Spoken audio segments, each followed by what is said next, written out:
একটু থামুন। ভিডিওটি স্কিপ করার আগে একটি প্রশ্নের উত্তর দিন। শেষ কবে আপনি এমন কেঁদেছিলেন যখন আপনার চোখের পানি মানুষ দেখেনি কিন্তু আল্লাহ দেখেছেন? শেষ কবে সিজদায় গিয়ে বলেছিলেন, ইয়া রব, আমি আর পারছি না? শেষ কবে মনে হয়েছে, এত দোয়া করলাম, এত অপেক্ষা করলাম, তবু কিছুই পরিবর্তন হলো না? যদি এই কথাগুলো আপনার হৃদয়ের ভাষা হয়, তাহলে আজকের এই বার্তাটি হয়তো আল্লাহ আপনার জন্যই পাঠিয়েছেন। হয়তো এই মুহূর্তে আপনার বুকের ভেতর এমন একটি ব্যথা আছে যা কাউকে বলতে পারেন না। মানুষ আপনাকে হাসতে দেখে, কিন্তু কেউ জানে না প্রতিদিন রাতে আপনি কতবার ভেঙে পড়েন। কেউ জানে না কতবার আপনি নিজের চোখের পানি নিজেই মুছে ফেলেন। কেউ জানে না কতবার আপনি আকাশের দিকে তাকিয়ে বলেছেন, ইয়া রব, আর কতদিন? কিন্তু আজ আমি আপনাকে একটি কথা মনে করিয়ে দিতে চাই।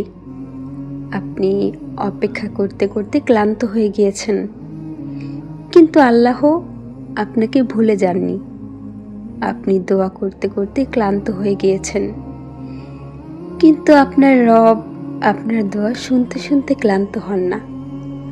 আপনি কান্না করতে করতে দুর্বল হয়ে গিয়েছেন, কিন্তু আল্লাহ আপনার প্রতিটি অশ্রু গুণে রেখেছেন।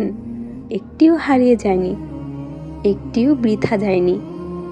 হয়তো আজ আপনার জীবনের সবচেয়ে অন্ধকার রাত, কিন্তু মনে রাখুন, সূর্য ওঠার ঠিক আগের মুহূর্তটাই সবচেয়ে অন্ধকার হয়। আর অনেক সময় আল্লাহ বান্দাকে তখনই সাহায্য করেন যখন বান্দা মনে করে এখন আর কোনো পথ নেই। কারণ বান্দা তখন বুঝে যায় পৃথিবীর কেউ নয়, একমাত্র আল্লাহই যথেষ্ট। শুধু আরেকটু ধৈর্য ধরে থাকুন। আপনার দোয়া আকাশে হারিয়ে যায়নি, আপনার সেজদা ব্যর্থ হয়নি, আপনার কান্না উপেক্ষিত হয়নি। আল্লাহ নীরব আছেন, কিন্তু অনুপস্থিত নন। তিনি কাজ করছেন, আপনি শুধু দেখতে পাচ্ছেন না। হয়তো যে জিনিসটি আপনি চাইছেন, আল্লাহ সেটি প্রস্তুত করছেন। হয়তো যে মানুষটির জন্য কাঁদছেন, তার চেয়েও উত্তম কিছু আপনার জন্য লিখে রাখা হয়েছে। হয়তো যে দরজাটি বন্ধ হয়ে গিয়েছে, তার বদলে এমন একটি দরজা খুলবে যা আপনার কল্পনারও বাহিরে।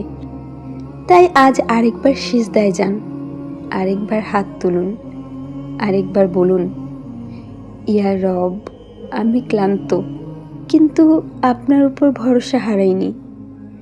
কারণ যে রব আপনাকে অপেক্ষা করাচ্ছেন, তিনি একদিন এমনভাবে দিবেন যাতে আপনি আপনার সমস্ত কান্নার কারণ ভুলে যান।